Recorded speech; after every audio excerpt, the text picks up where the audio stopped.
ओम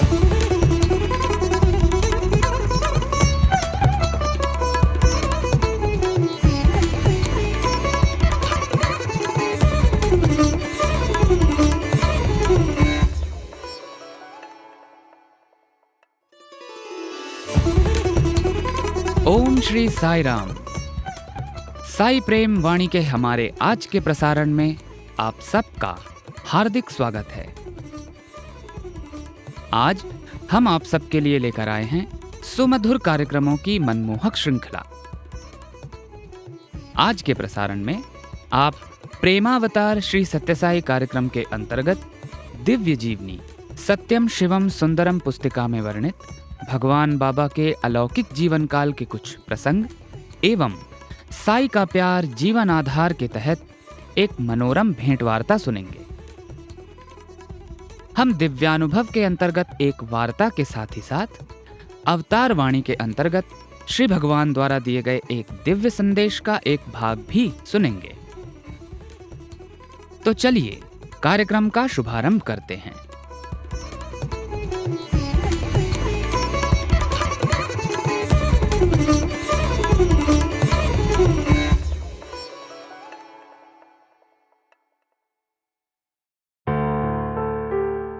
अब प्रस्तुत है हमारा कार्यक्रम दिव्यानुभव।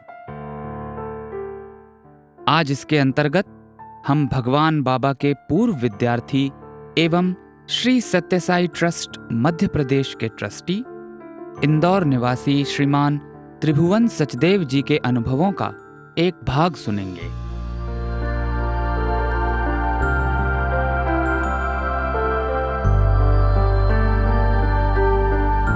नवंबर 1985 का वाकया है। स्वामी का 60th बर्थडे था और पहली बार यह जन्मोत्सव श्री सत्यसाई हिलव्यू स्टेडियम में मनाया गया। उस दौरान मेरा बहुत बड़ा सौभाग्य रहा कि भगवान ने एक अंग्रेज़ी नाटक जो भगवान द्वारा ही निर्देशित था, जिसका नाम था हियर एंड देयर, यह नाटक करने का सौभाग्य प्राप्त हुआ। इस नाटक में मुझे भी एक मेन रोल दिया गया था और इस नाटक के दौरान भावा ने बहुत बहुत अच्छे और प्रेम के अनुभव भी दिए और बहुत अपना समय हम लोगों के साथ बिताया और कई बार इस नाटक को आकर के देखा और कई आशीर्वचन दिए और उनकी कृपा से यह नाटक बहुत बढ़िया समाप्त हुआ और बहुत बढ़िया हुआ पूरा। तो बात जब बाबा का बर्थडे सेलिब्रेशन समाप्त हो गया तो उसके उपरांत दिसंबर माह का मुझे एक वाकया याद आ रहा है कि दिसंबर 1985 की घटना है। जब किसी छात्र का जन्मदिन होता था तो वह एक ट्रे लेकर के सबसे आगे बैठ जाते थे। उस ट्रे में कुछ स्वीट्स होती थी, कुछ टॉफ़ीज़ होती थी, कुछ लवंग होता था, कुछ इलायची होती थी, मूंगफली के कुछ दाने होते थे और कि कोई पत्र अगर कोई देना है बच्चे को वो पत्र भी होता था, या कोई फ़ोटोग्राफ बाबा से साइन करानी है तो वह होती थी। और जो ही स्वामी बाहर निकलते थे तो वह छात्र जिनका जन्मदिन हो वो सब खड़े हो जाते थे ट्रे लेकर के घुटनों के बल, और स्वामी आकर के उसमें से लवंग का एक दाना लेते थे। कई बार वो टॉफ़ीज़ जो हैं मुट्ठी भर करके सब बच्चों में फेंक दिया करते थे और कई बार हाथ में रख करके जहाँ जा रहे होते थे किसी को एक उछालते थे, किसी को दूसरी ओर उछालते थे और वो अचंभित होकर के कैच करता था कि अरे बाबा ने स्वीट कहाँ से उछाल दी, और बहुत प्रेम पूर्ण तरीके से बाबा की ओर देखता था। पर जो कॉलेज के प्रोफेसर्स थे वे वहाँ उन बच्चों के साथ जाकर के नहीं बैठते थे। उनका क्या तरीका था कि वे सब लोग लोअर वरांडा में अपनी जेब में एक गुलाब का फूल डाल करके पीछे बैठते थे। तो स्वामी अक्सर बाहर निकलते थे, पहले महिलाओं की ओर जाते थे, पूरे दर्शन समाप्त करके पुरुषों की ओर आते थे, और जब पुरुषों के दर्शन समाप्त होकर के जो गैराजेस बने हुए जहाँ गाड़ियाँ होती थी, जहाँ अब रथ रखा होता है, वहाँ से हो करके वरांडे के नीचे जो बालू रहते उस पर चलते चलते जाते थे और वो वरांडे की बाहरी ओर जिसका जन्मदिन होता था वह व्यक्ति वहाँ बैठता था। तो मुझको उस दिन की घटना याद है। हमारे एक संस्कृत के प्रोफेसर थे, उनका जन्मदिन था। उनके बाल जो थे सफ़ेद पड़ गए थे और उनका वज़न भी काफ़ी बड़ा हुआ था और कुछ आगे के बाल भी उनके कम थे। तो उन्होंने हाथ में अपने गुलाब का फूल रखा और जैसे ही बाबा वहाँ से निकलने लगे उन्होंने गुलाब का फूल बाबा की ओर बढ़ा दिया। तो बाबा ने गुलाब का फूल उनसे लिया और उनसे पूछा बर्थडे? तो उन्होंने हाथ जोड़ करके कहा जी स्वामी। स्वामी ने कहा चेस्को, और स्वामी ने अपना गाउन थोड़ा सा ऊपर किया और कदम पीछे किए ताकि वह नीचे आकर के आराम से स्वामी से आशीर्वाद ले ले। स्वामी ने उनके कंधे पर ऐसे बहुत आशीर्वाद दिया और फिर अंग्रेजी में उनसे प्रश्न पूछा, how old are you sir? जैसे स्वामी प्रेम से पूछते तुम कितने वर्ष के हुए, तो उसका हम अगर पूछे तो अंग्रेजी में पूछते how old are you sir? तो उस व्यक्ति ने कहा, Swami I am 50 years old, यानी स्वामी मैंने 50 वर्ष पूर्ण कर लिए हैं आज। तो स्वामी ने कहा, अरे तुम देखो, you are 50 years old and I am 60 years young.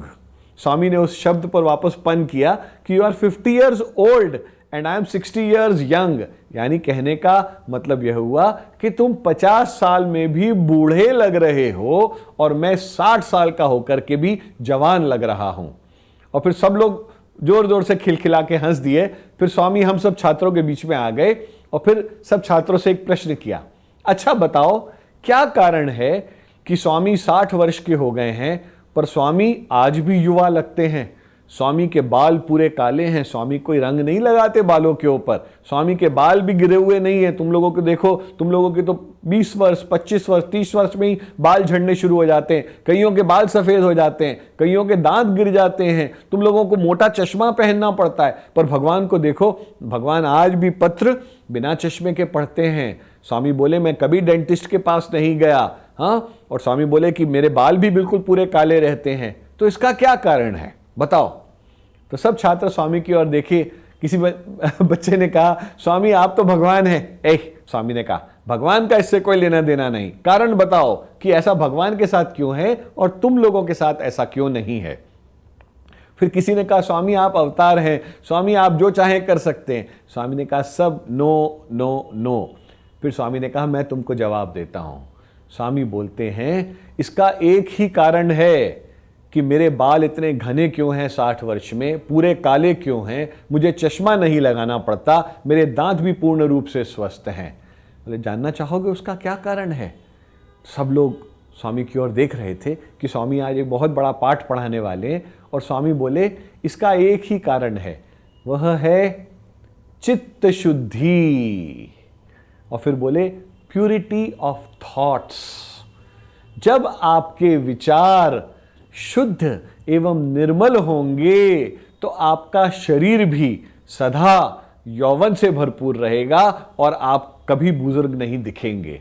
और फिर कुछ बच्चों की ओर देख करके बोला, देखो ये बच्चे कोई 40 साल के 45 साल के, पर इनका चेहरा देख के लगता है मान लो 20 या 25 साल के। और वाकई आप स्वामी के छात्रों को देखिए, कोई भी छात्र अपनी उम्र से हमेशा कम लगता था, और स्वामी ने उसका कारण हमको उस दिन समझाया। और स्वामी बोले चित्त शुद्धि।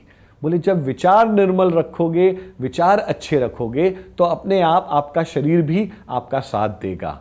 फिर किसी प्रोफेसर ने स्वामी से पूछा, स्वामी अगर हम लोग भी अपने जीवन में चित्त शुद्धि लाना चाहें तो इसके लिए क्या उपाय करना चाहिए? तो स्वामी बहुत उसके प्रश्न से प्रसन्न हुए और स्वामी ने कहा, चित्त शुद्धि लाने का केवल 2 सुंदर उपाय मैं आपको बताता हूं। और स्वामी ने कहा, वह है व्यक्तिगत साधना।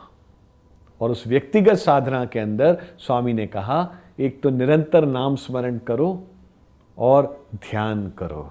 स्वामी कहते जब आप निरंतर नाम स्मरण करेंगे, और स्वामी ने फिर हाथ से बोला, रामा कृष्णा गोविंदा माधवा, जोर जोर से बोलो। जब जोर जोर से बोलोगे तो जो तुम्हारे मन मस्तिष्क के ऊपर जो षड रिपु चिड़ियां बन करके बैठी हुई हैं और शोर मचा रही हैं, तुमको ध्यान नहीं करने दे रही हैं, जो कि काम क्रोध लोभ मोह, ये मदाग्नि जो बैठी हुई है तुम्हारे ऊपर, यह सब एक एक करके उड़ जाएंगी और तुम अपने आप ध्यान की ओर अग्रसर हो जाओगे।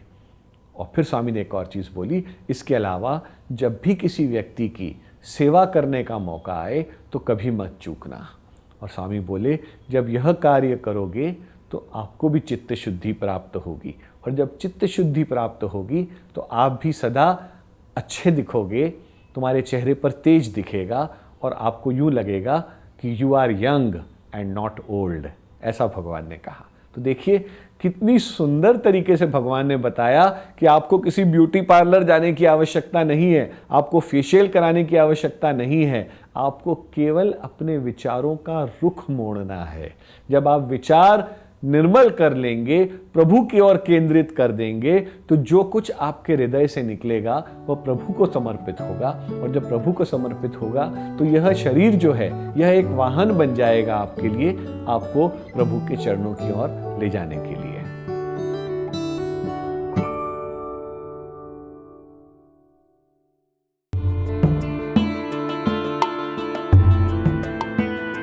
अभी आप सुन रहे थे हमारा कार्यक्रम दिव्यानुभव। आज इसके अंतर्गत भगवान बाबा के पूर्व विद्यार्थी एवं श्री सत्यसाई ट्रस्ट मध्य प्रदेश के ट्रस्टी, इंदौर निवासी श्रीमान त्रिभुवन सचदेव जी के अनुभवों का एक भाग प्रस्तुत किया गया था।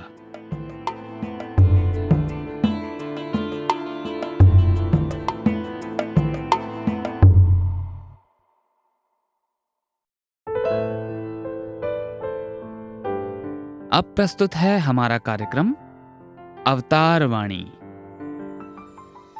भगवान बाबा द्वारा 5 सितंबर सन 1984 को श्रीमद् भगवत गीता पर दिए गए दिव्य संभाषण का एक भाग आज हम प्रस्तुत करने जा रहे हैं।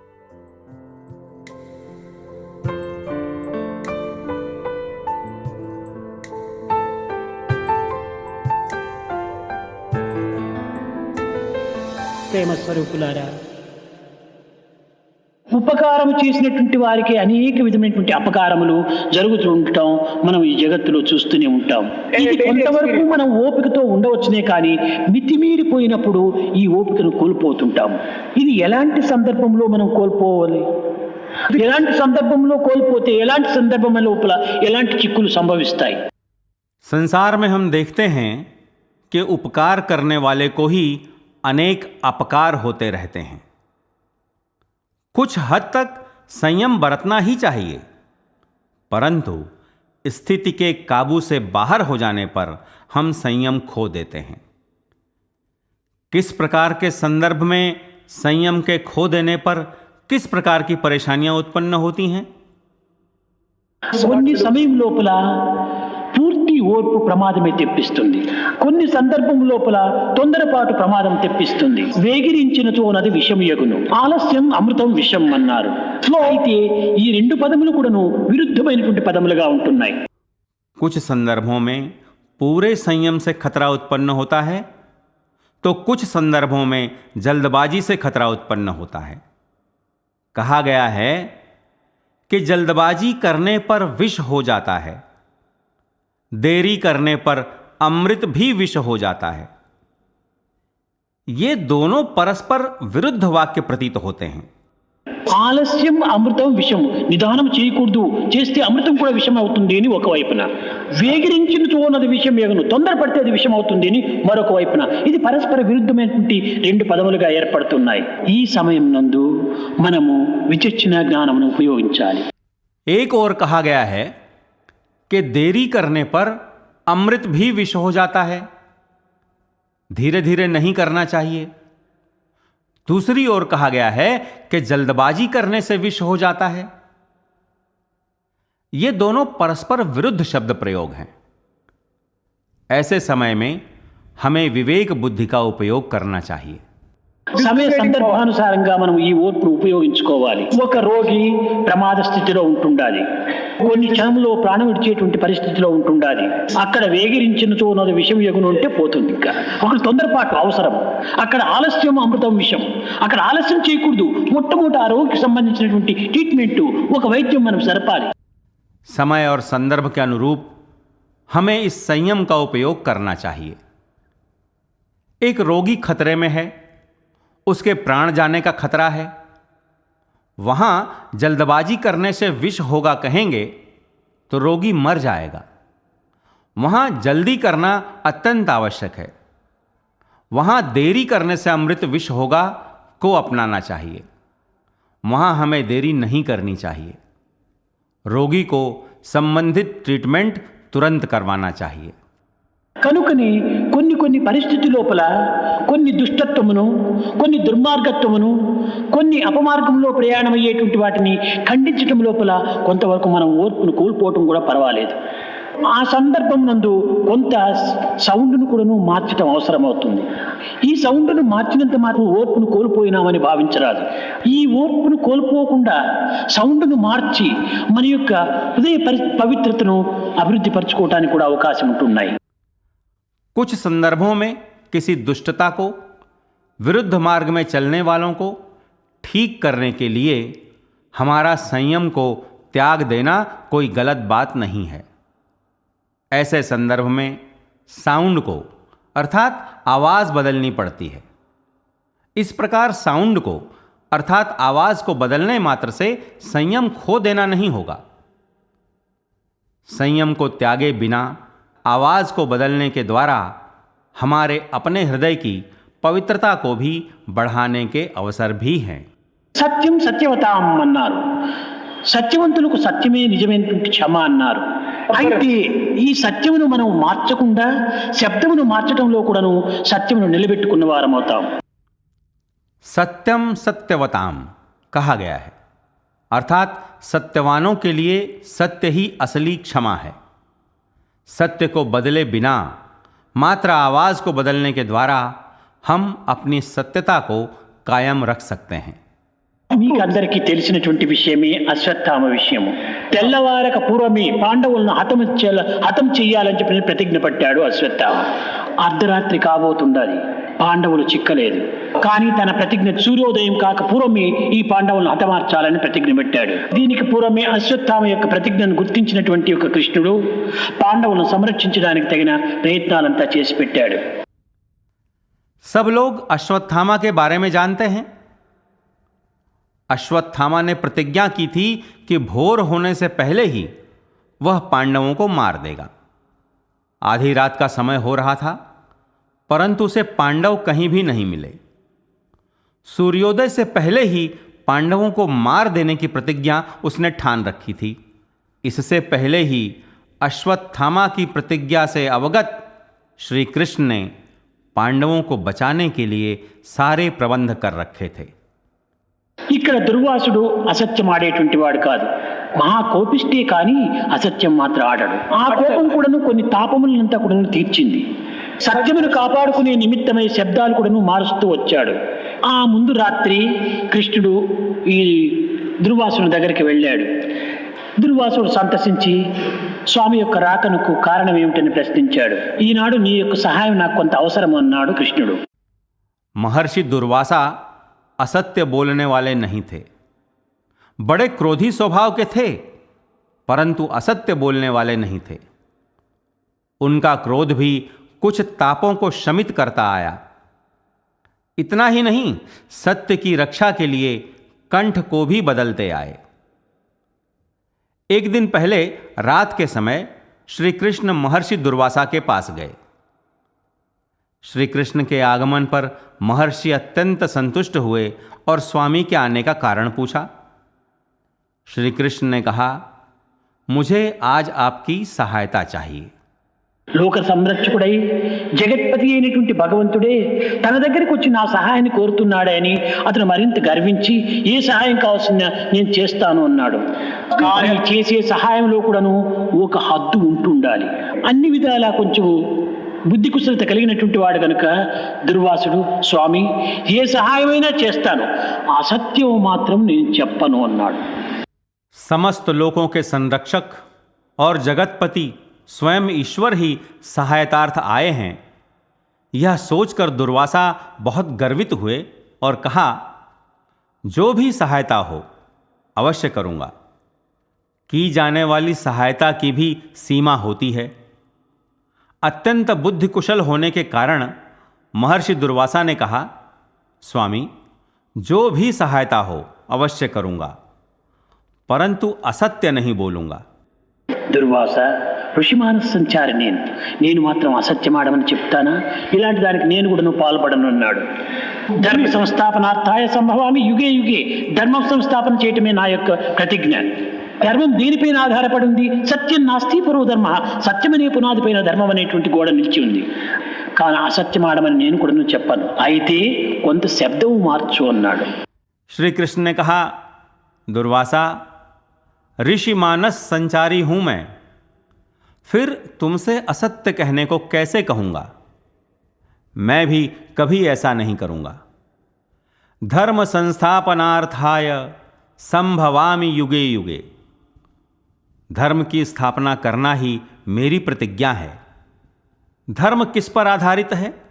सत्यानास्ति परो धर्मः। सत्य रूपी नींव पर धर्म रूपी दीवार खड़ी है।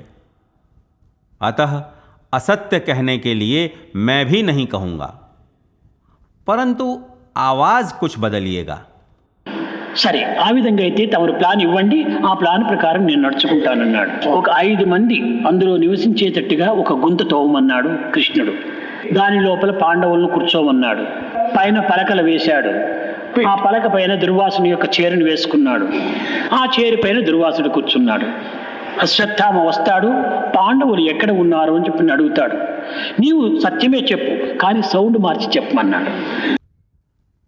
दुर्वासा ने कहा, ठीक है, फिर आप प्लान दीजिए, मैं उसी प्लान के मुताबिक चलूंगा। फिर श्री कृष्ण ने 5 लोगों के बैठने के लिए एक गड्ढा खुदवाया। इस गड्ढे में पांडवों को बिठाया और ऊपर से एक तख्ता लगा दिया। इस तख्ते पर दुर्वासा अपना आसन जमाकर बैठ गए। श्री कृष्ण ने कहा, अश्वत्थामा आएगा और पांडवों के बारे में पूछेगा। आप सत्य ही कहिए, परंतु जरा साउंड अर्थात आवाज बदल कर कहिए। అశ్వత్థామ కృష్ణుడు చెప్పినట్టుగా రానే వచ్చాడు. స్వామి, త్రికాల జ్ఞానుడు మీరు, పాండవులు ఎక్కడ ఉన్నారో మీకు తెలుసును, దయచేసి నా గడువు మించిపోతుంటుండాలి, పాండవులు ఎక్కడున్నారో దయచేసి చెప్పండి అన్నాడు. స్వామి చెప్పినట్టుగా సౌండ్ మరి, పాండవులు నా కింద ఉన్నారు అన్నాడు కోపంతో.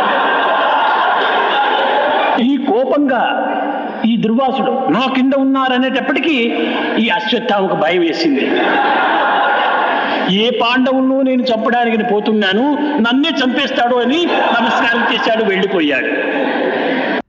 जैसे कि श्री कृष्ण ने कहा, अश्वत्थामा आया और पूछा, स्वामी आप त्रिकालज्ञ हैं, आप जानते हैं कि पांडव कहाँ हैं। मेरा समय बीतता जा रहा है, कृपया पांडव कहाँ हैं मुझे बताइए। श्री कृष्ण के बताए अनुसार आवाज बदलते हुए अत्यंत क्रोधित स्वर में दुर्वासा ने कहा, पांडव पांडव मेरे नीचे हैं। जैसे ही दुर्वासा ने पांडव मेरे नीचे हैं कहा तो अश्वत्थामा को बहुत डर लगा।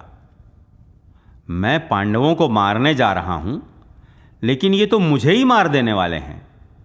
ऐसा विचार कर अश्वत्थामा ने ऋषि को प्रणाम किया और वहां से चला गया।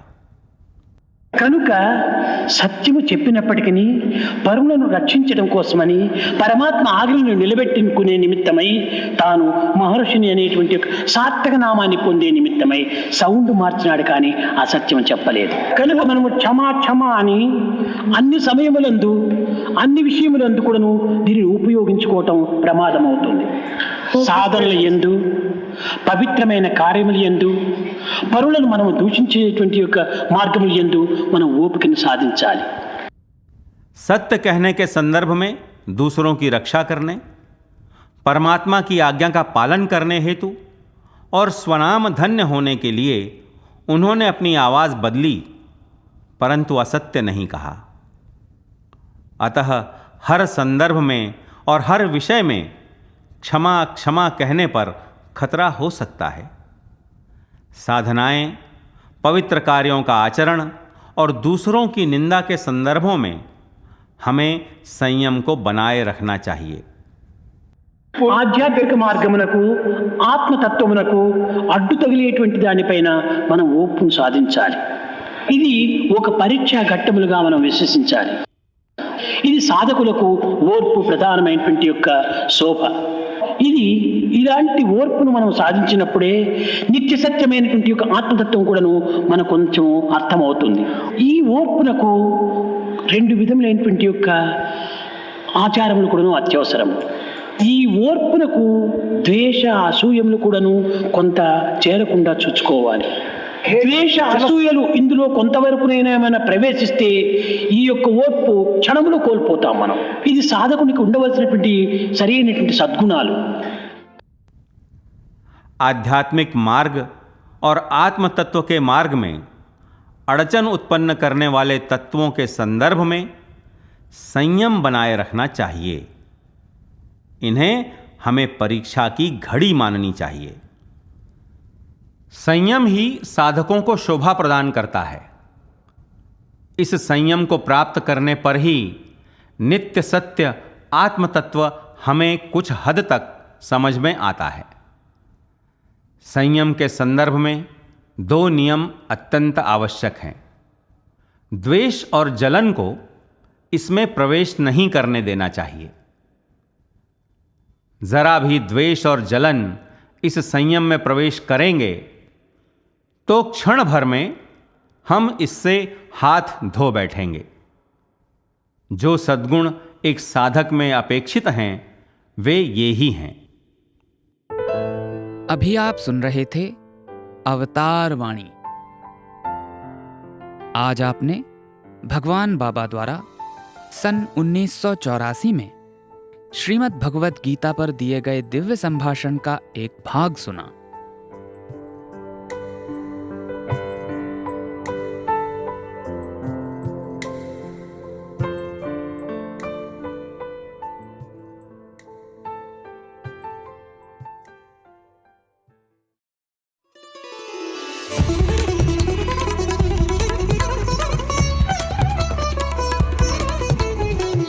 साई प्रेम वाणी, भगवान श्री सत्य साई बाबा का दिव्य संदेश अब हिंदी में.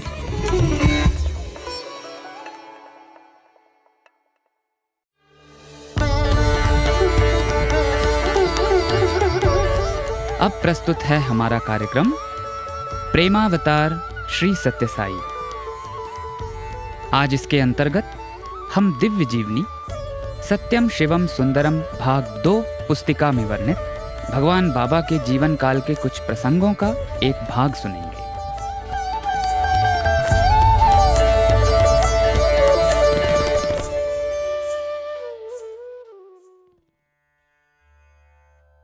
नवंबर सन 1965 के इलस्ट्रेटेड वीकली में सत्य साई बाबा पर एक लेख प्रकाशित हुआ था और उसमें उनका चित्र भी छपा था.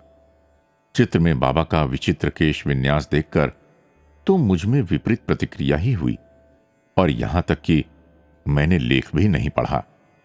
मार्च सन 1966 में मेरे पास एक गुमनाम पोस्ट कार्ड आया जिस पर मुंबई की डाक की मुहर लगी थी. उसमें मुझसे कहा गया था कि उस पत्र की श्रृंखला न तोड़ें और ऐसे 20 पोस्ट कार्ड अन्य लोगों को लिखें जिसके परिणाम स्वरूप 10 दिन के भीतर मुझे शुभ फल प्राप्त होने का आश्वासन था. पत्र साई बाबा के संबंध में था. उस दिन बड़ी मानसिक अशांति और संकटपूर्ण स्थिति में थी. भगवान के नाम पर संदेह की घड़ी में सुफल प्राप्ति के उन शब्दों से मेरे मन पर एक ऐसा अज्ञात प्रभाव पड़ा कि मैंने 20 पोस्टकार्ड लिए और गुपचुप उन्हें टाइप करके डाक में डाल दिए. किसी को पता भी न लगने दिया, अन्यथा मुझे भय था कि घर के सब लोग मुझे चिढ़ाते और हंसी उड़ाते, क्योंकि मैंने तो चित्र में साई बाबा के केशों को ही देखकर उनके संबंध में लेख तक न पढ़ने की धृष्टता की थी. नवंबर के अंतिम दिनों में मेरी 2 मित्र मुझसे बेंगलोर में 1 माह बाद होने वाली संगोष्ठी के संबंध में बातचीत करने के लिए आईं. उनमें से एक ने कहा, बड़े सौभाग्य की बात है कि आप वहीं जा रही हैं. यदि हो सके तो साई बाबा के दर्शन भी करके आना. थोड़ा समय निकालकर कोशिश करना इसके लिए. मैंने उनसे बिना किसी गंभीरता के प्रश्न किया, क्यों, कौन हैं ये साई बाबा? उन्होंने मुझे बाबा के संबंध में थोड़ा कुछ बताया और उनकी अद्भुत चमत्कारी शक्ति के किस्से सुनाए और कहने लगीं कि बाबा का एक चमत्कार तो अपने ही नगर में श्रीमती राव के घर में हो रहा है. सारी बातें सुनकर मुझे हंसी आने को हुई, क्योंकि मुझे सब अविश्वसनीय लगा. वो कुछ तीखे स्वर में कहने लगी, आपको मेरी बातों पर विश्वास नहीं होता, मैं संभली और उनसे कहने लगी, जब आप कह रही हैं तो सब ठीक ही होगा। उन्होंने गर्दन हिलाई और बोली, नहीं, आपको स्वयं ही अपनी आंखों से देख लेना चाहिए। आइए, अभी चलिए मेरे साथ, स्थान कोई दूर नहीं है। हमने अपने कागज पत्र और फाइलें वहीं छोड़ी, एक टैक्सी मंगवाई और चल दिए श्रीमती राव के यहां। उन्होंने बड़ी प्रसन्नता के साथ हमारा स्वागत किया और कहने लगी, देखिए बाबा की क्या लीला है। वो हमें अपने कमरे में ले गईं, जहां अनेकों देवी देवताओं के पवित्र चित्रों के साथ बाबा का फ्रेम किया हुआ चित्र भी रखा था। बड़ा आकर्षक चित्र था। नेत्रों से अनुग्रह की वर्षा होती दिखाई देती थी। चित्र में उनके ललाट पर विभूति दिखाई पड़ रही थी, जिसके संबंध में हमें बताया गया कि उनके चित्र से स्वतः ही प्रकट हुई है और झरती रहती है। उसमें से एकत्रित विभूति का थोड़ा सा अंश एक कागज की पुड़िया में प्रसाद स्वरूप हमको दिया गया। श्रीमती राव ने बाबा के कभी दर्शन नहीं किए थे, केवल एक बार स्वप्न में देखा था। स्वप्न में दर्शन पाने के बाद उन्हें कहीं से वो चित्र प्राप्त हुआ था। कुछ दिनों बाद उसमें से सुगंधित पवित्र विभूति झरने लगी, जिसे वे एकत्र करके थोड़ी थोड़ी प्रसाद स्वरूप भक्तों में वितरित कर देती थीं। लेकिन ये तो कुछ भी नहीं। हंसते हुए उन्होंने कहा, जरा मेरी दासी के घर जाकर देखिए कि क्या हो रहा है। फिर उन्होंने सारा विवरण दिया कि किस प्रकार वो गरीब स्त्री बाबा की भक्त हुई। उसने बाबा के 3 चित्र प्राप्त किए, उन्हें फ्रेम करवाकर अपने पूजा गृह में रखा और उनकी नित्य पूजा करने लगी। बड़ी भक्ति भाव के साथ बड़े तड़के ही पूजा करती है और प्रातः 4 बजे ही उसकी पूजा समाप्त हो जाती है और उसके बाद अपने जीवन निर्वाह के लिए घरों का चौका बासन झाड़ू बुहारी करने जाती है। बाबा के अनुग्रह स्वरूप उनकी 3 फोटोओं में से एक से विभूति, एक से कुमकुम और एक से हल्दी झरती है। बड़ी सौभाग्यशाली है वो। उसे अब किसी स्थान पर अच्छे वेतन पर अच्छा काम मिल गया है। मैंने उनसे पूछा कि उसका घर कहाँ है, तो श्रीमती राव ने कहा, कोई अधिक दूर नहीं है, पास ही है, लेकिन है एक बस्ती के बीच में, जहां नगर निगम की ओर से बिजली की बत्तियां नहीं हैं। वर्षा होने के कारण रास्ते में कीचड़ अवश्य होगा। हम लोग बहुत उत्साहित हो गईं। सब कुछ देख सुनकर अतएव उनसे अनुरोध किया कि यदि कोई कठिनाई न हो तो हमें वहां लिवा ले जाएं। वो सहर्ष हमारे साथ हुई और हम लोग सकरी टेढ़ी मेढ़ी कीचड़ से भरी गलियों से होकर घरों से आते मिट्टी के तेल के लैंपों के टिमटिमाते प्रकाश में और कहीं कहीं अंधेरे में होकर वहां पहुंची। उस महिला का नाम माधुरी था। उस समय वो तो घर पर नहीं थी, किंतु उसका पति, जो एक ट्रक ड्राइवर था, अपने 4 बच्चों के साथ घर पर ही था। एक कमरा था साफ सुथरा। उसके आधे भाग में तो बांस की एक चटाई खड़ी करके अपने सोने के लिए स्थान बना रखा था और उसी में अपना सामान आदि रखने की व्यवस्था की हुई थी, और आधे भाग में अपना पूजा घर बना रखा था। छोटी सी गरीब गृहस्थी का वो छोटा सा कमरा बड़ा साफ सुथरा था। थोड़े से जो भी पीतल के बर्तन थे, दीपक के प्रकाश में चमक रहे थे। सभी चीजें बड़े करीने से सुघड़ता के साथ व्यवस्थित रखी हुई थीं। पूजा गृह की दीवारों पर देवी देवताओं के रंगीन चित्र लगे हुए थे। उसमें एक चित्र शिरडी साई बाबा का भी था। नीचे एक स्टील के शेल्फ पर स्वच्छ कपड़ा बिछा हुआ था, जिस पर सत्य साई बाबा के 3 चित्र रखे हुए थे।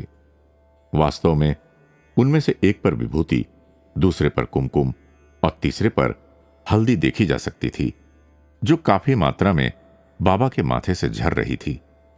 पीतल का एक दीपक पास ही जल रहा था और एक मधुर सुगंध से वहां का वातावरण सुवासित था।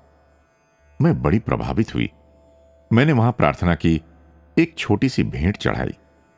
2 दिन बाद वो स्त्री मेरा पता ज्ञात करके मेरे पास आई और टोकरी में घर में बनी मिठाइयां और बाबा की विभूति का प्रसाद देकर गई। मेरा हृदय द्रवित हो गया। मन ही मन निश्चय किया कि कैसे भी हो इन साईं बाबा के अवश्य दर्शन करूंगी। मैं कैसे बाबा के दर्शन पा सकने में सफल हुई, जबकि मुझे इसमें सफलता की तनिक भी आशा नहीं रह गई थी। स्वयं में एक कहानी है। यहां तो मैं केवल मेरे फकीर से मिलने के संदर्भ को सूत्रबद्ध करते हुए अपनी बात समाप्त करना चाहती हूं। कार सड़क पर एक ओर खड़ी करके मैं और उषा दोनों उस ओर पैदल ही चल दिए जहां जनवरी सन 1967 में बाबा की मद्रास यात्रा के अंतिम दिन उनके दर्शन के लिए अन्य लोग जा रहे थे। मैं बाबा के संबंध में ही सोचती जा रही थी। जो कुछ अद्भुत और विस्मयकारी बातें सुनी और देखी थीं, उनके संबंध में विचार करते हुए कि उषा ने मेरा ध्यान अपनी ओर आकर्षित करते हुए कहा, आंटी देखो ना कितना सुंदर है वो मकान। मैंने उसके साथ अपनी सहमति प्रकट करते हुए कहा, हां वास्तव में बड़ा सुंदर है वो मकान। फिर मैं एक भजन की पंक्ति गुनगुनाने लगी तो उषा ने प्रश्न किया, क्या गा रही हैं आंटी आप? अरे एक भजन है दार्जिलिंग में एक फकीर ने दिया था, कबीर का भजन है, कबीर पंथी फकीर था वो। उषा चलती चलती रुक गई, कुछ विस्मित सी मेरे मुंह की ओर देखने लगी और बोली, फकीर, कबीर पंथी, क्या कह रही हैं आप? आंटी मुझे तो लगता है शिरडी साई बाबा होंगे। अरे उषा क्या कहती है तू? मैंने उससे कहा, किंतु न जाने किस अंतः प्रेरणा से वो उत्साहित हुई कि उसने अपने दोनों हाथों से मेरे हाथ कसकर पकड़ लिए और कहने लगी, हां शिरडी साई बाबा ही रहे होंगे उस फकीर के रूप में। मैं इन दिनों आर्थर ऑसबोर्न का इनक्रेडिबल साई बाबा पढ़ चुकी हूं। उसमें ऐसी अनेकों घटनाओं का विवरण दिया है जिसमें साई बाबा के लोगों के समक्ष इस प्रकार प्रकट होने के विवरण दिए हैं। वे कबीर पंथी थे। मैं उसकी इन भावुकतापूर्ण बातों पर केवल मुस्कुरा कर रह गई। कहती भी भला क्या, किंतु चलते हुए जैसे हम आगे बढ़ रही थीं, वो मुझे ये परामर्श भी दे बैठी, देखो आंटी, जब आप साईं बाबा से आज मिलें तो ये बात अवश्य पूछना, क्योंकि सत्य साई बाबा शिरडी साई बाबा के ही अवतार हैं। मैंने उषा से कहा कि इस प्रकार की व्यर्थ की कोई बात मैं साई बाबा से नहीं पूछ सकती, लेकिन उषा इस बात को दोहराती रही और जोर देती रही तथा अंत में उसने कहा, आप बिल्कुल भी संकोच न करें आंटी, बाबा प्रश्न पूछने पर कभी नाराज नहीं होते हैं। अब जब मैं पुरानी बातों को याद करती हूं तो मेरे समक्ष वो सारा घटनाक्रम स्पष्ट हो जाता है। बंद दरवाजों के सामने हाथ में एक कागज की पर्ची लिए मैं खड़ी थी। उस पर्ची में मैंने बाबा से इंटरव्यू प्रदान करने के लिए प्रार्थना की थी कि यदि वे मुझे इंटरव्यू के अयोग्य न समझते हों तो प्रार्थना स्वीकार करने की कृपा करें। मैं इस प्रतीक्षा में थी कि जैसे ही कोई दरवाजा खोलेगा उसे यह पर्ची बाबा तक पहुंचा देने के लिए निवेदन करूंगी। मैं प्रतीक्षा कर रही थी दरवाजा खुलने की। मैंने दरवाजा खटखटाया नहीं था। दरवाजा खुला, लेकिन वहां तो बाबा स्वयं ही उपस्थित थे। मैं हक्की बक्की रह गई। बाबा बोले, आओ नमस्कार करो। मेरे हृदय की अभिलाषा पूर्ण हुई। मैं नीचे झुकी और बाबा के सुंदर चरणों का स्पर्श कर धन्य हो गई। उनकी कृपा दृष्टि पड़ते ही मैं आत्मविभोर हो गई। मैं अपनी कठिनाइयों और समस्याओं के संबंध में कुछ प्रश्न बाबा के समक्ष रखना चाहती थी, किंतु उनके सामने तो मुख खोलने की आवश्यकता ही नहीं पड़ी और बाबा ने उन सब समस्याओं और कठिनाइयों का विवरण स्वयं ही दिया और मुझे आश्वासन दिया कि सब ठीक हो जाएगा। अचानक ही मुझे उषा की बात याद आई और मैंने हिम्मत करके हकलाते हुए प्रश्न किया, बाबा, उषा ने मुझसे कहा था कि मैं आपसे उन फकीर के बारे में पूछूं जो मुझे दार्जिलिंग में मिले थे। बाबा ने मुझे बीच में ही रोकते हुए कहा, वो मैं ही तो था उस रूप में। मैंने तुम्हें 3 उपदेश दिए थे। बाबा ने अपने हाथों की 3 उंगलियां उठाते हुए कहा। मेरी आंखों से अश्रुधारा प्रवाहित हो गई और मैं हिचकियां भरती हुई उनके चरणों में गिर पड़ी। मेरे मुख से केवल यही शब्द निकले, बाबा आप मेरा साथ देंगे? उनका कृपा हस्त मेरे माथे पर था। और मानो मैं किसी स्वप्न में खोई उनका वचन सुन रही थी। सदा सदा। आंसुओं से मेरे गाल गीले थे, हृदय भरा हुआ था।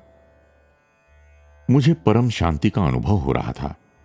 मेरे संतोष और आश्वासन के लिए बाबा ने अपने हाथ से विभूति सृजित करके दी और अपना अभय हस्त मुद्रा में एक चित्र भी तत्क्षण हवा में हाथ घुमाकर सृजित किया और मुझे ये कहते हुए दिया कि इसे सदा अपने बटुए में रखना। फिर पास में रखे एक पीतल के बर्तन से विभूति की कुछ पुड़ियां दी और कहा, शिवरात्रि पर पुट्टपर्ती आना। बाबा ने मुझसे यह भी कहा, मैं कलकत्ता आऊंगा। अब ये तो बाबा ही जानते हैं कि कब उनकी कृपा होगी और मैं पुट्टपर्ती जा सकूंगी और उनके दर्शन का फिर से सौभाग्य पा सकूंगी। जून सन 1967 में एक मीटिंग में मुंबई गई थी, लेकिन वहां मेरे मन में रह रहकर एक इच्छा उठती थी शिरडी जाकर दर्शन करने की। मैंने अपने मित्र से कहा, कृपा करिए और पता लगाइए, मैं शिरडी जाना चाहती हूं। आपका सहयोग मिल जाए तो मेरी ये अभिलाषा पूरी हो सकती है। एक दिन सायंकाल वो दफ्तर से लौटकर घर आए तो हंसते हुए कहने लगे, आंटी, जब मैंने आपकी शिरडी जाने की इच्छा का अपने मित्र से जिक्र किया तो उन्होंने कहा, जब वे शिरडी जाना चाहती हैं तो शिरडी साईं बाबा उनकी इच्छा अवश्य पूरी करेंगे। किंतु मैंने उनसे कहा, भाई कहने सुनने में यह बात बड़ी अच्छी लगती है, लेकिन जरा ये तो बताइए कि कैसे जाऊंगी, कब जाऊंगी, किसके साथ जाऊंगी, शिरडी में कहां ठहरूंगी। बात यह थी कि मुझे न तो शिरडी के संबंध में कुछ ज्ञात था कि कहां है, वहां कैसे जाया जाए, तथा न ही मेरा स्वास्थ्य ठीक था उन दिनों कि मैं किसी अनजान और अपरिचित स्थान पर अकेली जाने की हिम्मत कर सकूं। लेकिन यह कथन वास्तव में खरा उतरा। मैं बिल्कुल दूसरी दिशा में रेलगाड़ी से जा रही थी कि एक नितांत असामान्य ढंग से एक सुंदर महाराष्ट्रीयन महिला ने, जो हमारे ही साथ उस डिब्बे में सफर कर रही थी, हमें अपने साथ उतार लिया, अपने घर नासिक ले गई। वहां हमें पूर्ण आतिथ्य प्रदान किया और दूसरे दिन प्रातः मेरा और मेरे दो सहयोगियों का शिरडी जाने का पूर्ण प्रबंध किया। लंबी धूल भरी और थका देने वाली यात्रा के पश्चात जैसे ही हम शिरडी पहुंचे तो हमसे कहा गया, जल्दी करिए, आरती होने वाली है। जल्दी से स्नान कर कपड़े बदलकर समाधि स्थल पर पहुंचे। समाधि स्थल चांदी की चमकती हुई चादर से मंडित था। रंग बिरंगे सुंदर सुगंधित पुष्पों से सारा स्थल सजा हुआ था। दीप जल रहे थे। धूप और अगरबत्ती की सुगंध से सारा वातावरण सुगंधित था। घंटियां बज रही थीं। भीड़ बढ़ती जा रही थी और मैं आगे बढ़ती जा रही थी, जिससे कि अच्छी तरह दर्शन कर सकूं। जैसे ही मेरी निगाह पूर्णाकार संगमरमर की मूर्ति पर पड़ी तो मेरा हृदय धक रह गया। समाधि स्थल पर बाएं घुटने पर दायां पैर रखकर बैठे साईं बाबा की जो मुद्रा है, बिल्कुल उससे मिलती जुलती ही तो थी उस फकीर की शक्ल जो मुझे दार्जिलिंग में उस दिन मिला था। वही चेहरा, वही बैठने का ढंग, केवल इतना सा फर्क था कि उस फकीर के सिर पर एक टोपी थी, जबकि मूर्ति के सिर पर एक कपड़ा बंधा था। वही कृपा दृष्टि मेरे हृदय को भेदते हुए मेरे अंतर मन को छू गई। मैं सांस रोके अवाक खड़ी रह गई। कुछ समय इसी प्रकार निकल गया। धीरे धीरे मेरे मन और मस्तिष्क ने अकाट्य सत्य को स्वीकार कर लिया और कब, कहां, क्यों और कैसे की चिंता छोड़ दी। समर्पण के साथ ही अश्रुधारा बह चली। सारे तनाव ढीले पड़ गए और कांपते होंठ बोले, बाबा बाबा। निःशब्द मन ही मन मैंने बाबा से कृपा की प्रार्थना की। हाथों में उस थाली को थामे थी जिसमें भेंट चढ़ाने के लिए पुष्प फल आदि रखे थे। अश्रुधारा सतत प्रवाहित थी, किंतु अंतर में जो शांति समाई थी उसको समझ पाना संभव नहीं था। सत्य साईं बाबा का श्रीमती सुधा मजुमदार को दार्जिलिंग में अपने पूर्व रूप में दर्शन और उपदेश देना और साई परिवार में उन्हें सम्मिलित कर लेना, जहां श्रीमती सुधा मजुमदार के लिए बाबा के परम अनुग्रह प्राप्त करने के महान सौभाग्य की बात है, वहां उन लोगों के लिए आंखें खोल देने वाली बात है जो देखना नहीं चाहते हैं। प्रशांति निलयम में एक वृद्धा है जिसका अनुभव अवतारवाद की पुष्टि करता है। उनके पिता निजाम के राज्य में एक कलेक्टर थे। जब वो 3 वर्ष की बालिका थी तो उसके पिता उसे दर्शन के लिए शिरडी ले गए।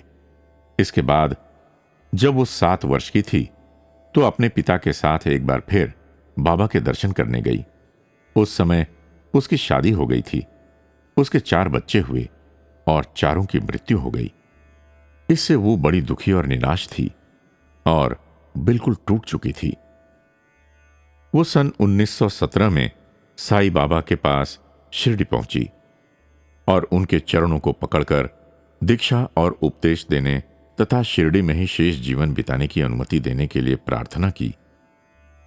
लैंडी बाग में बाबा ने उससे कहा, अभी नहीं, मैं आंध्र प्रदेश में फिर आऊंगा। उस समय तुम मुझसे मिलना और मेरे साथ रहना। वो पुनः निजाम के राज्य में लौट गई तथा भक्तों और संतों की जीवन कथाएं तथा भजन आदि संगीतबद्ध किए और उनके माध्यम से भक्ति के प्रचार में लग गईं। उन्होंने अनाथ बालिकाओं के लिए एक अनाथ आश्रम खोला और उसका नाम साई सदन रखा। जब उसे पता लगा कि राजू परिवार के एक बालक ने अपने आप को साईं बाबा घोषित किया है तो वो उसी समय पूर्वाकोंडा पहुंची और बृहस्पतिवार को शेषम राजू के घर जाने वाली भीड़ के साथ हो ली। वहां जाकर वो बाबा के पास दाहिनी ओर बैठ गईं। उनका कहना है कि बाबा ने धीरे से हिंदी में उससे कहा, तो आ गई मेरी बच्ची। बाबा ने उससे यह भी कहा, मेरे बाकी के 16 रुपए लौटाओ। यह सुनकर वो दंग रह गई और पूछने लगी, कौन से 16 रुपए? बाबा ने कहा, दशहरा उत्सव पर शिरडी भेजने के लिए तुमने जो रुपए इकट्ठे किए थे उनमें से तुमने बलराम को 40 रुपए उधार दिए थे। उसने केवल 24 रुपए ही लौटाए। फिर और भी मंद स्वर में बाबा ने उससे कहा, मैं तुमसे यह धन केवल इसलिए मांग रहा हूं ताकि तुम्हें यह भली प्रकार विश्वास हो जाए कि मैं वही शिरडी साईं बाबा हूं। तुमने मेरे चरण नहीं छुए, तुम आई और चुपचाप बैठ गई। उसके बाद वो अपना आश्रम बंद कर प्रायः पुट्टपर्ती आने लगी। अब वो प्रशांति निलयम में ही रहती हैं। उन्हें इस बात की प्रसन्नता है कि बाबा ने शिरडी में उनसे जो कुछ कहा था वो पूरा हुआ। क्या ये अविश्वसनीय है? ठीक है, कुछ है ही ऐसी विचित्रता। ऑर्थर ओर्सबोर्न को भी साईं बाबा के गौरव और प्रताप के वर्णन के लिए इससे अधिक उपयुक्त विशेषण नहीं मिला था और अविश्वसनीयता का आश्चर्य अब भी बना हुआ है। जय साईं राम।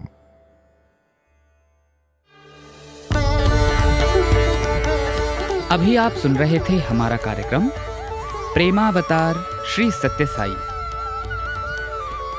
आज दिव्य जीवनी सत्यम शिवम सुंदरम भाग 2 पुस्तिका में वर्णित भगवान बाबा के जीवन काल के अलौकिक प्रसंगों का एक भाग प्रस्तुत किया गया था।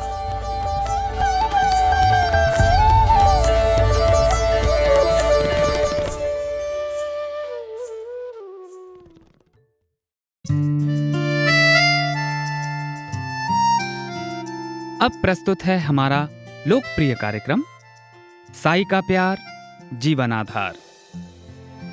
आज इसके अंतर्गत हम मध्य प्रदेश राज्य संगठन के महू निवासी एवं कालांतर में छत्तीसगढ़ राज्य के भिलाई निवासी पशु चिकित्सक डॉक्टर श्रीमान DS शिवडेकर जी के साथ हुई हमारी भेंट वार्ता का एक भाग प्रस्तुत करने जा रहे हैं। ये भेंट वार्ता हमारे स्टूडियो में 6 जून सन 2012 को रिकॉर्ड की गई थी।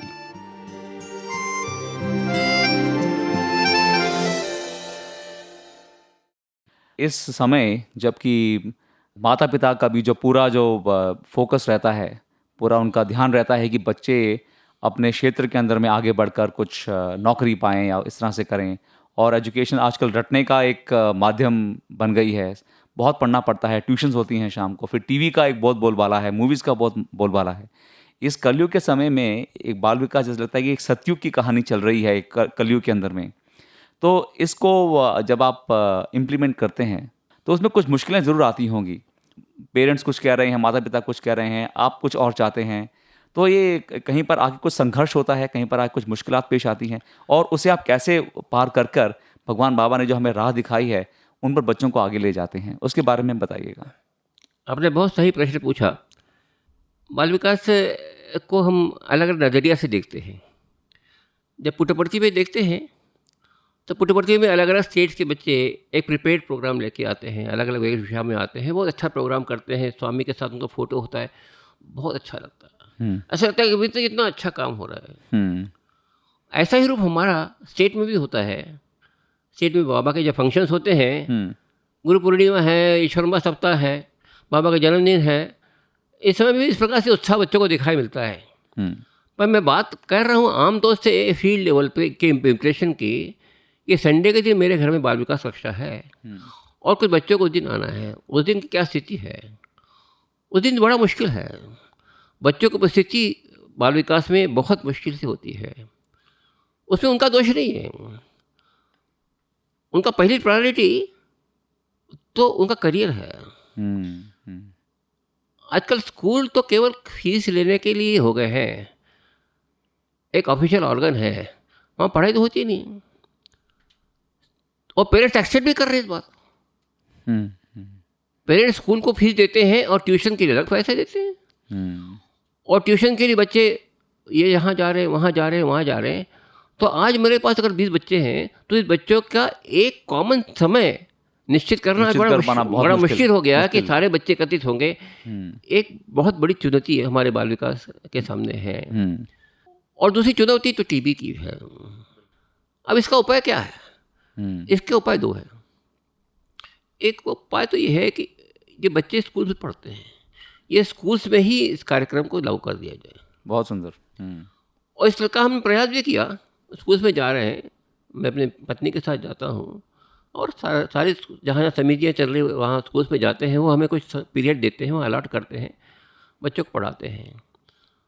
पर एक बच्चे एक स्कूल में मान लीजिए 50 क्लासेस हैं, तो 50 वॉलंटियर्स तो हमारे पास होते नहीं हैं। हम तो एक नमूना प्रस्तुत करते हैं कुछ क्लासेस में जाके, इस प्रकार से हो सकता है।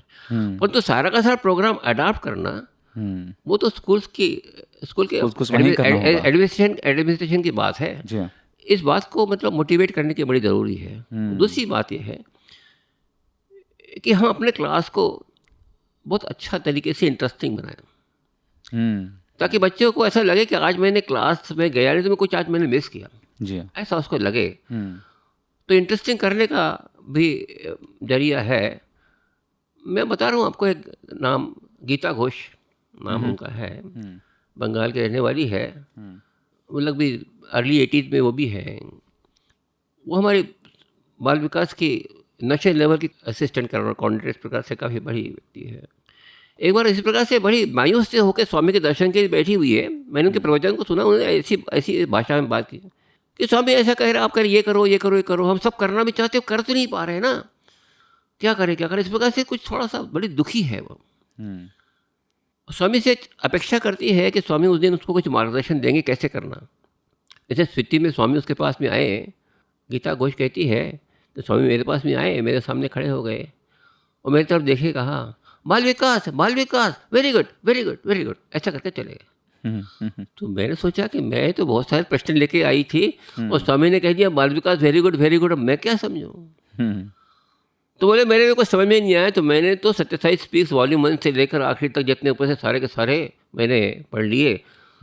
उसका फ़ायदा ये हुआ कि कोई मुश्किल सी अध्यात्म की चीज़ बाबा किस प्रकार समझाते हैं, ये सारे के सारे रहस्य मैंने इस लिटरेचर से पढ़े, और अपने क्लास को किस प्रकार से मैं इंटरेस्टिंग बनाऊँ, ये सारी की सारी बात मैंने उसमें स्थित की। आज के कंप्यूटर्स हैं, आज का एनिमेशन की बातें हैं, ये सारी चीज़ें हर क्लास तक पहुंचना बड़ा मुश्किल है। बहुत बड़ा ह्यूज प्रोग्राम हो जाएगा ये, क्योंकि ये क्लासेस देहातों में भी चलती है जहाँ बहुत लिटरेट लोग भी नहीं हैं। तो ये उस लेवल तक पहुंचने में बहुत सारा हमें होमवर्क करना पड़ेगा ताकि उस लेवल तक हम पहुंच सके। पर इससे लिए प्रयास बंद करने की ज़रूरत नहीं है। हम अधिक से अधिक प्रयास करें, स्वामी उसका फल देंगे। और अभी भगवान बाबा ने जो अपने 85th बर्थडे के ऊपर में भगवान बाबा ने जो बाल विकास का उद्घाटन किया है, मेरे ख्याल से वो भी इसी कार्य में सहयोग कर रहे हैं कि किस तरह से गांव के ग्रामीण स्कूलों के अंदर में भी भगवान बाबा का एजुकेयर प्रोग्राम जो है एक उस तरीके से जो कि बच्चे ग्रामीण बच्चे भी समझ पाएँ, उस प्रकार से करने की जो कार्य चल रहा है, मेरे ख्याल से वो उसी दिशा में चल रहा है वो इस समय। सही बात है। जो सत्य साई विद्या वाहिनी का प्रोग्राम जो है ना, ये एजुकेट के प्रोग्राम को इम्प्लीमेंटेशन करने की बात है। बिल्कुल बिल्कुल। और इम्प्लीमेंटेशन किस प्रकार से किया जाए उसका विधिवत रूप से उसके उन्होंने सीरीज बनाए हुए हैं, उसकी ट्रेनिंग हो रही है, किस प्रकार से सॉफ्टवेयर है, किस प्रकार से इस्तेमाल करना, इस बात को प्रयास किया जा रहा है। हो सकता है इससे बहुत बड़े चमत्कार हम देख सकते हैं। जी हाँ, जी हाँ। ये यही स्वामी की सचेत उपस्थिति है, भौतिक नहीं है, पर ये मेंटल उपस्थिति है, स्वामी की कार्यात्मक उपस्थिति हमारे सामने इसके माध्यम से है। बिल्कुल बिल्कुल। बाल विकास के अंदर मेरे ख्याल सबसे महत्वपूर्ण जो एक फंडामेंटल फाउंडेशन है, जो कि आधार है, वो है बाल विकास गुरु। तो बाल विकास जैसे आपने कहा कि जो पेरेंट्स हैं, माता पिता जो हैं, उनका भी उत्साह और उनका भी सहयोग ज़रूरी है। तो बाल विकास गुरु के लिए आप कैसे उन्हें उत्साहित करते हैं, कैसे उन्हें ट्रेन करते हैं, कैसे उन्हें प्रशिक्षण देते हैं और किस प्रकार से होता है, और इसे आप कैसे और आगे ले जाएंगे? मेरे ख्याल से माध्यम वही है, भगवान बाबा की शिक्षाएं हैं और बच्चे हैं। बाल विकास गुरु का जो है बहुत महत्वपूर्ण उसमें सहयोग होना चाहिए। अरे आपने बड़ा अच्छा प्रश्न पूछा और मैं निमिष पंड्या जी को याद कर रहा हूँ। एक जगह एक बार उन्होंने कहा, ये बाल विकास एजुकेटर को क्या समझते हो, ये पेटेंट है, पेटेंट, ये बाबा सत्य बाबा का पेटेंट है, ये सारा फुल एक पैकेट है, इसमें सिलेबस भी है, इसमें ट्रेनिंग प्रोग्राम भी है, इस मास्टर ट्रेनिंग प्रोग्राम कैसे करना ये भी वह है, सेमिनार कैसे करना ये भी सारी बातें, सारी की सारी बातों का पूरा विचार किया गया है। तब स्वामी ने ये पूरा पैकेट दिया है आपको, ये पूरा पैकेट समझने की कोशिश करो। उस पैकेट में ही आता है कि बाल विकास गुरु की ट्रेनिंग कैसे की जाए। अच्छा। और ये हर साल होती है, ये हर साल होती है और 2 स्टेज में होती है। एक ग्रुप 1 ग्रुप 2 की अलग होती है और ग्रुप 3 की अलग होती है। हर साल होती है। 3 दिन की ट्रेनिंग होती है। उस ट्रेनिंग में बड़ी मेहनत होती है। जगह जगह से बाल विकास गुरु बुलाए जाते हैं, 3 दिन तक लगातार मेहनत करते हैं। उनके एक सेट लेक्चर्स होते हैं, उस लेक्चर सुनते हैं, प्रैक्टिकल्स करते हैं। तो मेरा अपना स्वयं निजी अनुभव ये है, ये 3 दिन का केवल कोर्स करके एक बाल विकास हम ले सके ऐसा हो नहीं सकता। जब तक आप उस तालाब में जंप नहीं करोगे और कोशिश नहीं करोगे तब तक आपको तैरना नहीं आएगा। केवल सुनने से कोई फ़ायदा नहीं होने वाला है। तो जाना तो पड़ेगा आपको, करना तो पड़ेगा आपको। हिम्मत तो नहीं हो रही है, कैसे करें? आत्मविश्वास नहीं है, अभी कॉन्फिडेंस नहीं है। ये कॉन्फिडेंस कैसे आएगा? तो मैंने इस बात को कोशिश की, इस बात की कि ट्यूटोरियल रखे जाए, 4-4, 5-5 बाल विकास गुरु को बुलाया जाए। उनको कहा जाए कि आपको केवल 2 महीने के लिए ट्रेन कर रहे हैं। 2 महीने को आपको ये श्लोक करना है, ये भजन करना है, ये कहानी बताना है। आप उनको पूरा परफेक्ट ट्रेनिंग करिए एक ट्यूटोरियल के माध्यम से। उनमें कॉन्फिडेंस लेवल निर्माण करिए। धीरे धीरे एक बार काम करना शुरू कर दिया तो जैसे मैंने आपसे पहले निवेदन किया कि if you give your ability he gives you ability. कहाँ से आपको दृष्टांत समझ में आएंगे, कैसे कैसे आप गेम करेंगे। आप कभी सोचेंगे नहीं कि मैं ऐसा कर पाऊंगा। इस प्रकार से आप अपने क्लास को कंडक्ट करेंगे। ये तरीका है। अभी आप सुन रहे थे हमारा लोकप्रिय कार्यक्रम साई का प्यार जीवन आधार।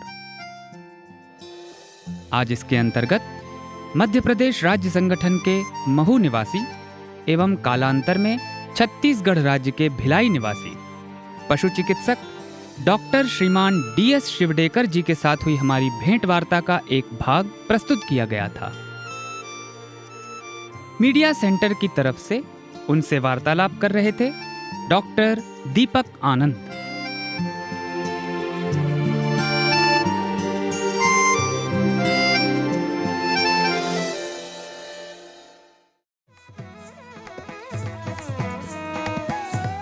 आज का हमारा साई प्रेमवाणी कार्यक्रम अब यहीं समाप्त होता है। आशा करते हैं कि आपको ये कार्यक्रम पसंद आया होगा। हमें अपने सुझाव एवं परामर्श व्हाट्सएप पर भेजना न भूलें। हमारा व्हाट्सएप नंबर है 93 93 258 258 और एक बार 93 93 258 258। हिंदी भाषा के ये सारे कार्यक्रम आप हमारे YouTube चैनल पे भी सुन सकते हैं। हमारे इस चैनल को सब्सक्राइब करें और वहाँ कमेंट बॉक्स में अपने विचार सबसे शेयर करें। हम सब पर हमेशा असीमित प्रेम बरसाने वाले भगवान के चरणों में हम हमारा सर्वस्व अर्पित करते हुए आप सभी से विदा लेते हैं। सधन्यवाद। जय साई राम।